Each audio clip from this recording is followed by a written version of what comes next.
días, bienvenidos a Médico de Cabecera. Muchísimas gracias por su compañía. Mi nombre es Hilda Tamar. Un gusto recibirle en este programa de salud de MBM Televisión.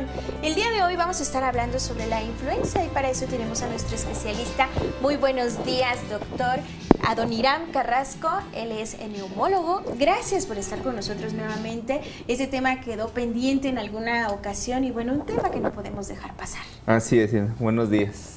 Y bueno, empezamos con la consulta médica el día de hoy. Doctor, ¿qué es la influenza? La influenza es una enfermedad de las vías respiratorias que generalmente tiene un predominio en su incidencia durante la temporada de otoño y de invierno. Es ocasionada por un virus y que este tiene su principal afinidad por la vía respiratoria, siendo potencialmente grave. Eso es la influencia. A veces se dice, bueno, es que tengo gripe o gripa o influencia estacionaria. ¿Son los mismos términos? ¿Significa lo mismo? No, la gripa, el resfriado o la gripe que muchos le llaman, se refiere a un proceso también infeccioso y contagioso de la vía respiratoria, pero causada por otro tipo de microorganismos. Generalmente son virus, pero no se refieren a influenza. Entre ellos tenemos, por ejemplo, en esta temporada el rinovirus, que es un microbio o un virus que tiene mucha afinidad por la mucosa nasal y por lo tanto es en este momento la causa más frecuente de los resfriados o las gripas. Ok, entonces sí hay una diferencia. Claro que sí. Ahí hablamos siempre de un virus, porque hacia ahí va mi siguiente pregunta. La influenza es ocasionada simplemente por un virus. No hablamos de bacterias, no hablamos de hongos, no hablamos de... Es un virus. Así es, y se llama así, virus de la influenza. ¿Hay muchas cepas? Bueno, hay varios tipos de virus de influenza. Las que afectan al ser humano son tres principalmente, la tipo A, la tipo B y la tipo C.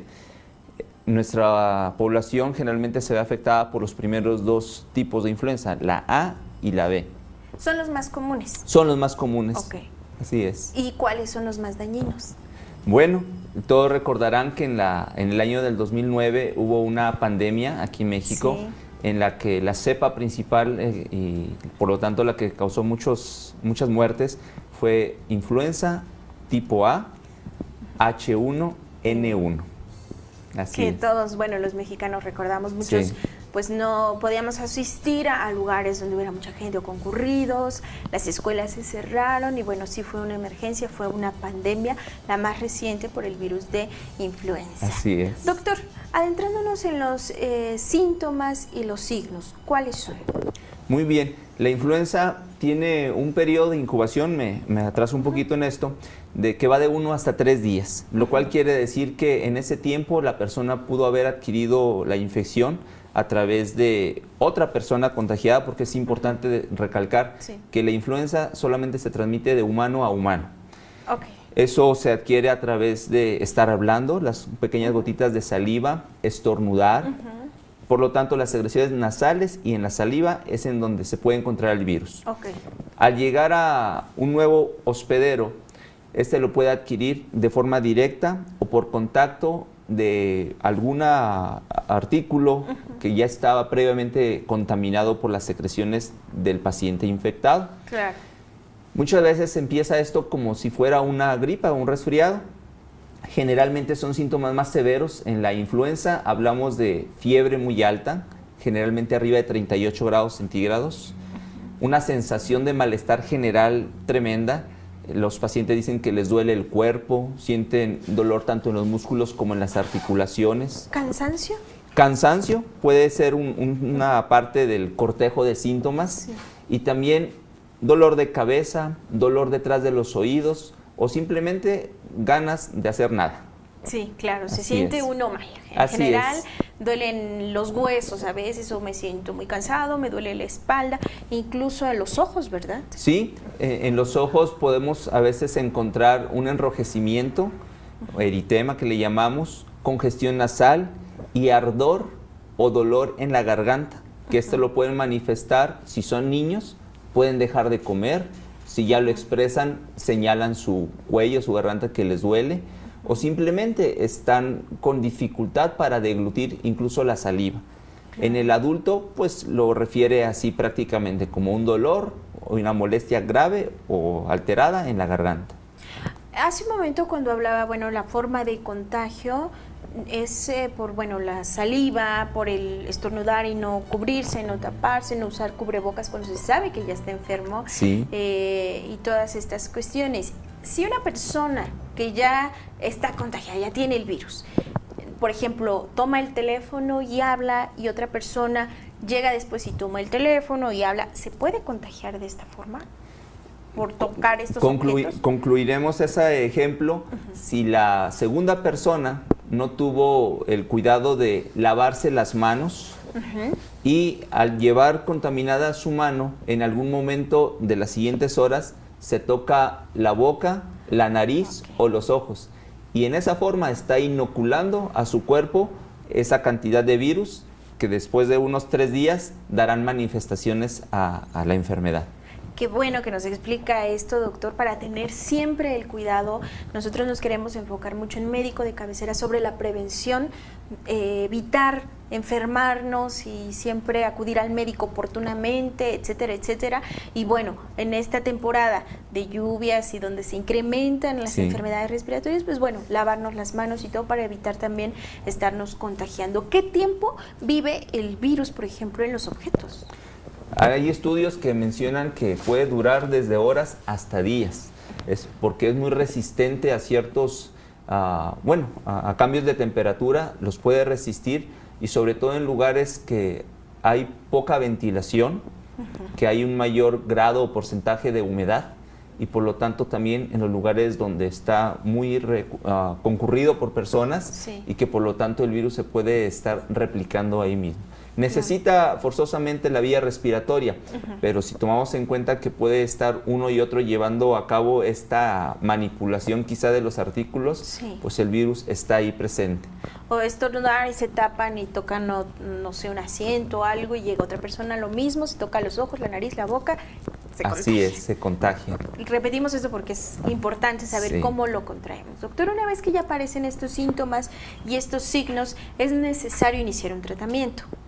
¿Cuál es el tratamiento? Si estamos hablando de que es un virus, pues no nos sirven los antibióticos. ¿Cómo lo hacemos? Bueno, si estamos hablando ya de la persona enferma o contagiada por virus de la influenza, hay en la actualidad tratamientos efectivos que ayudan a disminuir la multiplicación del virus y por lo tanto de los síntomas. Como en muchas enfermedades, en esta no es la exclusión, de que tenemos también una parte muy importante del tratamiento que llamamos sintomático. Si tiene fiebre, damos algo para la fiebre. Si tiene dolor, damos algo, un analgésico. Claro. Pero un tratamiento más específico, más orientado, en la actualidad hay algunos que van precisamente a destruir unas enzimas, que es una parte de la maquinaria del virus, que se encarga de replicarse dentro de nuestras células. Al atacarlo de esta manera, pues como decimos, disminuimos el riesgo de que se siga replicando y por lo tanto que los días de enfermedad vayan a hacerse más. ¿Estos son los antivirales? Son los antivirales, así es. En México ya tenemos con algunos de ellos vía oral y otros que se batalla para conseguirlos, pero es posible por vía intranasal también. Este es el tratamiento ya en el paciente enfermo. Claro. Así es. ¿Pueden haber algunas medidas de prevención, hablando también, no sé, de tomar vitaminas o algo en esta temporada donde empiezan las enfermedades respiratorias? Porque si hablamos de prevención, también debemos, bueno, de consumir las vitaminas necesarias y todo para no, si estamos en un ambiente cerrado o algo, no contagiarnos del virus de la influenza. Sí, una forma de prevenirlo es, como muchas enfermedades, estar bien nutrido, tener una adecuada alimentación. Y en esta temporada, no en vano, se recomienda el consumo de frutas, verduras o también de suplementos que sean ricos en vitaminas A, D y C. Estas vitaminas no en vano se recomiendan, aunque es de un conocimiento empírico, pero en ese momento les digo el por qué. Nuestra vía respiratoria está tapizada, por decir como una alfombrita, que se llama la mucosa respiratoria. En estas células se produce un moco diario que tiene como fin atrapar partículas tanto vivas como las que no tienen capacidad de reproducción, polvo, bacterias o virus, y en un momento deshacerse de ellas sin que penetren esta capa y por lo tanto a nuestro organismo. Okay. Para la producción efectiva de este moco, nuestro cuerpo usa mucha agua y estas 3 vitaminas. Por eso es importante, o de ahí el conocimiento antiguo de que debemos de consumir ponche y cosas que tienen vitamina C, ¿verdad? Sí. Así es. Qué importante esta explicación, doctor. Y bueno, así como nos ilustra usted cómo funciona nuestro organismo con este moco y todas estas cuestiones, también podría explicarnos cómo funciona o cómo penetra el virus a nuestro organismo y provoca todos estos síntomas, todos estos signos. Sí, el virus no tiene capacidad por sí solo de reproducirse. Necesita forzosamente entrar a nuestras células. Nuestras células tienen una información genética que les da la capacidad de reproducción. Este virus, al menos que hablamos de la influenza, tiene una estructura que llamamos RNA. Y esta es una información genética que utiliza para, al momento de introducir en nuestra célula sana, va a replicar y a engañar la información y va a promover que haya una duplicación o multiplicación de células infectadas o con la capacidad de ir a otras. Y es la forma en que actúa este virus.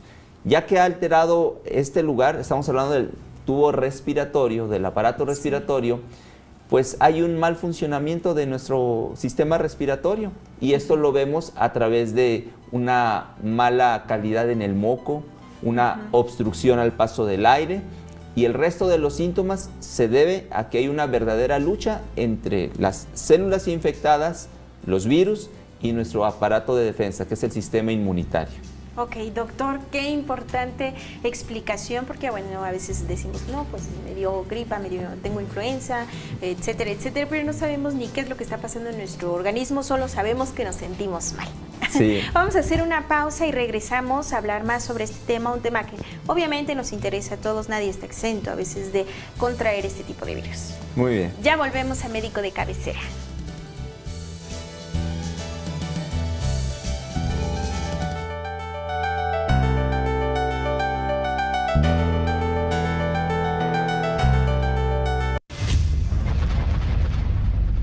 MBM Televisión.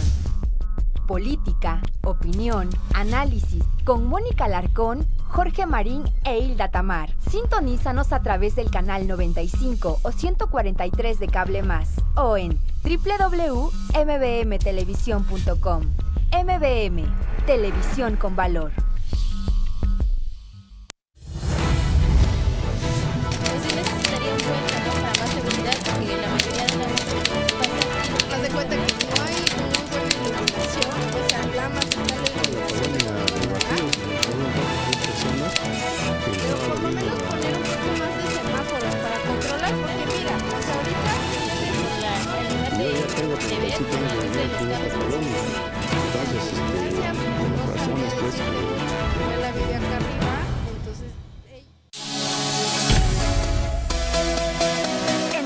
Es una hora de pura diversión. Aquí aprendes, te enteras de las últimas noticias del espectáculo y te presentamos los mejores eventos.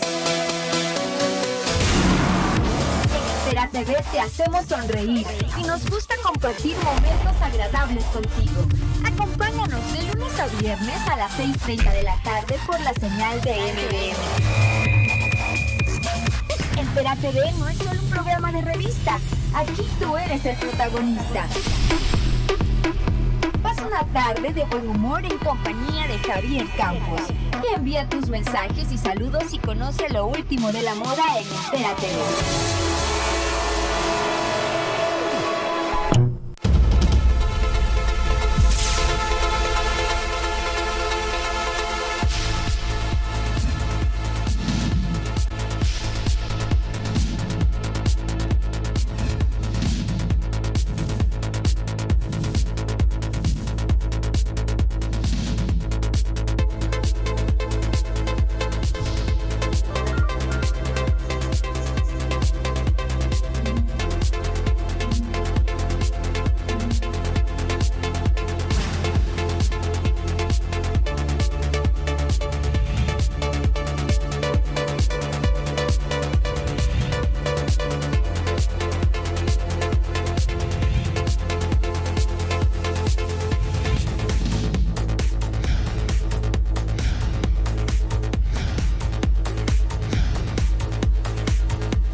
Continuamos en Médico de Cabecera hablando sobre la influenza. Doctora Doniram, todavía hay muchas preguntas respecto a esto.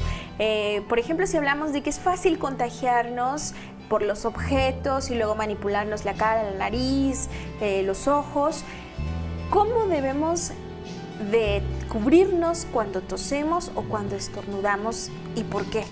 Muy bien. En la persona que está enferma, aunque no sepa que tiene influenza, con solo tener un resfriado, lo más correcto sería que esté usando un cubrebocas para que evite contagiar a otros y, lo más importante, a su propia familia. Claro.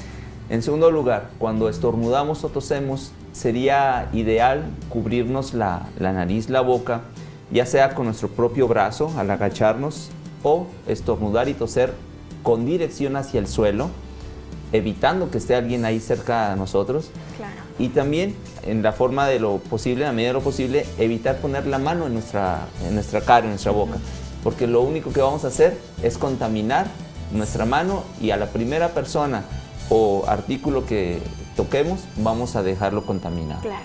¿Un pañuelo sería Un pañuelo efectivo? sería correcto, así es. La solapa del saco, de una blusa que se tenga y que obviamente no va a estar en contacto con otra persona. Claro. Eso es lo ideal. Eso es lo ideal, porque bueno, también nos comentaba ahorita fuera de cámaras que bueno, un estornudo o simplemente el toser tiene un rango de 2 metros a la redonda. Así es. Las partículas pueden llegar y bueno, contagiar a los demás o caer sobre los objetos y estarnos recontagiando. Importantísimo el uso del cubrebocas.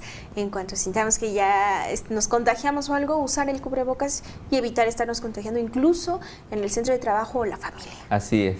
Doctor, ¿cómo distinguir cuando es una gripe común o una gripa común de la influenza? Muy bien. Los síntomas generalmente en influenza son bruscos, a diferencia de la gripa que son insidiosos o que se tardan a veces hasta 2 días en instalarse.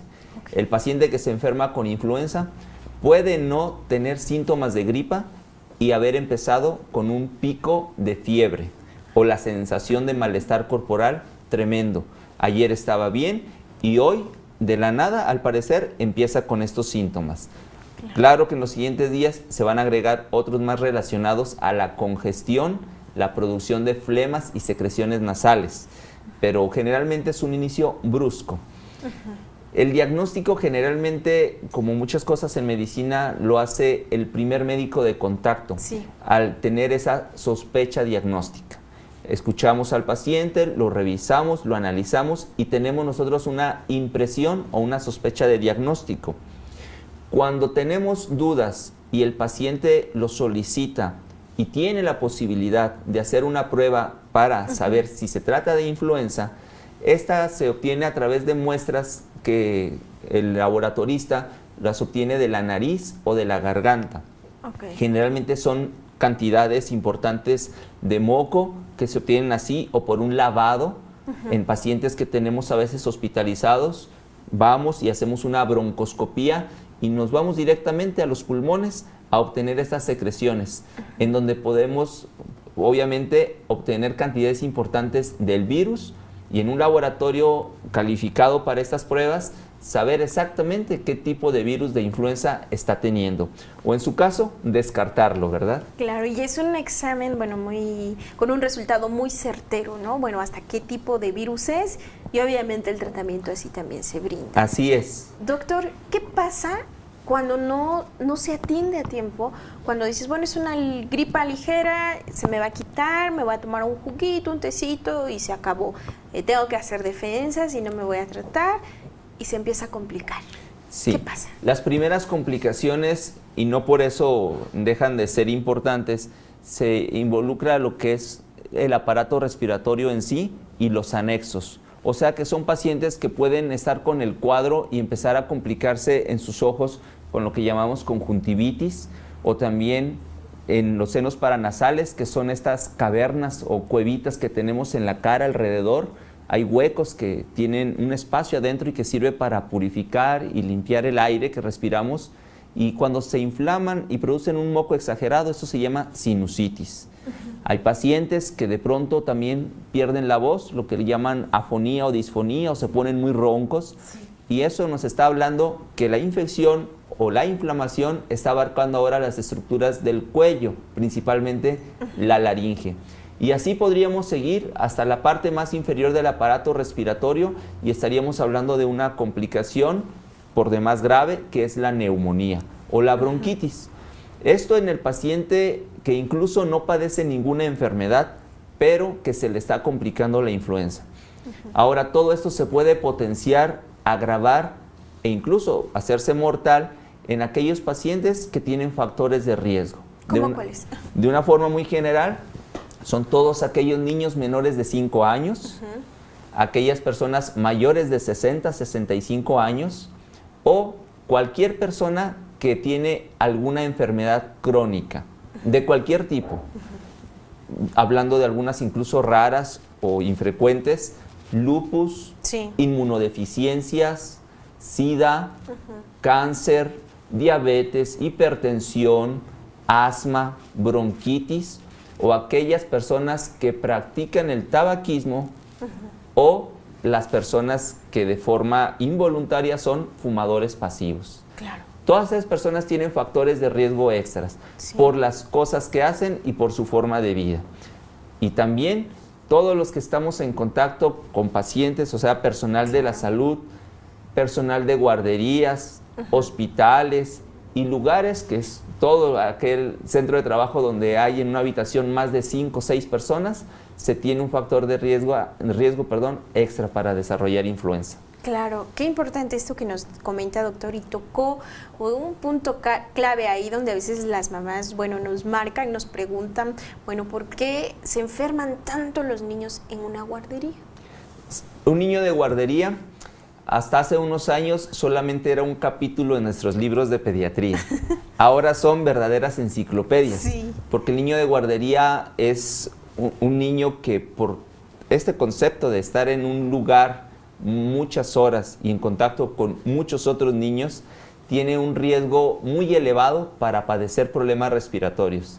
Solamente estamos hablando de lo respiratorio. Hay muchos otros conceptos. Gastrointestinales. Así es. Hay muchas cosas que podemos hablar del niño de guardería, pero en la cuestión respiratoria, un dato de alarma que deben de poner atención a aquellas mamás que tienen a sus niños en guardería es que si su niño se está enfermando más de 6 veces en el año, y obviamente es un niño de guardería, tiene un factor de riesgo muy importante, tiene un comportamiento normal ante las infecciones y por lo tanto el riesgo para que en el futuro sea un niño alérgico, asmático, pueda visitar un hospital por neumonía o pueda tener también un pobre desarrollo y una mala calidad en su salud, es muy alto. Hay un número que podríamos tomar como de semáforo y de alarma, por lo tanto. Un niño normal, como decimos, le damos oportunidad o sabemos que es en su normalidad enfermarse de 4 a 5 veces por año. Por año. Y hay una historia que todos los que tienen bebés lo pueden comprobar. Están súper sanos lo que es toda la primavera y el verano, pero empiezan estos meses, septiembre, octubre, y se empiezan a enfermar casi una vez por mes. ¿Sí? Ese casi podríamos decir que es el niño normal, pero aquel que durante estos meses incluso no termina ni un tratamiento y está enfermo nuevamente, o en los meses que se supone no hay tantas enfermedades, están con síntomas respiratorios, estamos hablando de un niño que ya está teniendo alguna consecuencia, posiblemente por la guardería o algún factor que exista en la casa. Claro, y tiene que acudir a un especialista, tiene que hacérsele los estudios y ver qué es lo que está pasando y no dejarlo, porque volviendo a lo de la influenza, hablamos de que son millones de personas en el mundo las que mueren cada año víctimas de la influenza y algunas por las consecuencias, ya hablaba de la bronquitis y la neumonía. De una forma rápida, ¿qué es la neumonía y cuál es la diferencia con la bronquitis? La bronquitis solamente nos referimos a una inflamación que ocurre en los tubos de la vía respiratoria antes de que termine en unas pequeñas bolsitas que se llaman alveolos.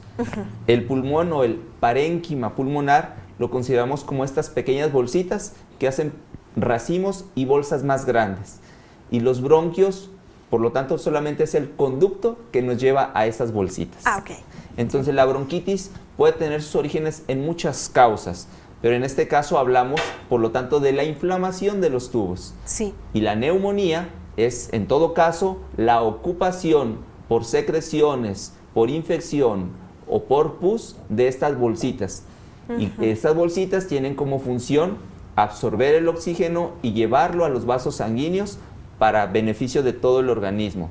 Si estamos hablando que el aire, si es bronquitis, no está llegando por una vía sana o tiene una obstrucción por la presencia de neumonía, estamos alterando, por lo tanto, una función vital, que es la respiración, tanto externa como la que ocurre en nuestras células. Y por lo tanto, eso pone en riesgo no solo la vida, sino la función de cada órgano. De ahí que muchos casos de influenza terminan en un concepto que en medicina llamamos falla orgánica múltiple, y que se entiende. O sea que nada tenía que sufrir los riñones, sin embargo, por una mala oxigenación y una alteración general, están sufriendo cerebro, corazón, hígado, intestino, o sea, una verdadera falla de todo el organismo. Claro, entendemos que nuestro organismo funciona como un sistema, una estructura que cada uno depende de otro, cada órgano depende de otro, y si empieza a fallar algo, obviamente todo se va alterando y deteriorando. Doctor, recomendaciones generales para los niños y para los adultos mayores en esta temporada. Muy bien. La principal es la que pocos quieren hacer y que lamentablemente hay mala información alrededor de lo que es la vacuna contra influenza. Deben de saber que desde hace muchos años, muchas décadas por decirlo, existe la vacuna contra influenza. Anteriormente le llamamos nada más influenza estacional por disposiciones de los organismos internacionales. A partir del 2009 llamamos solamente vacuna contra influenza y le llamamos trivalente, porque contiene 3 tipos de protección. Protección contra virus de la influenza tipo A, H3N2, sería el apellido. Otro tipo A, que es la que nos dio problemas en 2009, H1N1, y la influenza tipo B. Esta vacuna se la deben aplicar todas las personas desde bebés a partir de los 6 meses de edad. Y nos la debemos de aplicar todos los años, porque cada año la vacuna contra influenza tiene una modificación en su composición, ya que los virus son tremendos y en cada temporada modifican su forma de atacar al ser humano, y por lo tanto la vacuna que nos pusimos hace un año no es efectiva contra los virus que ya vienen para esta temporada, y nuestras defensas después de un año contra esa vacuna ya se fueron disminuyendo. Entonces es muy importante la vacunación. Yo creo que es el único mecanismo o acción que cada persona puede tener para sentirse seguro y enfrentar, en todo caso, si está frente al virus de la influenza. Qué importante esto que nos comenta de la vacuna, y bueno, llevar en tiempo y forma también a los pequeñitos desde los 6 meses, aplicarles la vacuna y así evitar, bueno, tanto sufrimiento que a veces padecen cuando son bebecitos con el virus de la influenza. Muchísimas gracias, doctor. Realmente estas consultas, bueno, nos brindan una información muy importante para mantener una calidad de vida, para prevenir, para cuidarnos y, bueno, saber qué hacer en dado caso que estemos ya con el virus de la influenza. Muchísimas gracias, doctor. Muchas gracias, Hilda. Muchísimas gracias también a usted por su compañía. Recuerde que esto fue Médico de Cabecera, y cualquier duda o comentario lo puede hacer llegar a hilda@mbmtelevisión.com. Toda la información respecto también a las consultas del doctor se pueden poner en comunicación con nosotros y les damos la información necesaria. Por el momento es todo. Que tenga un excelente día.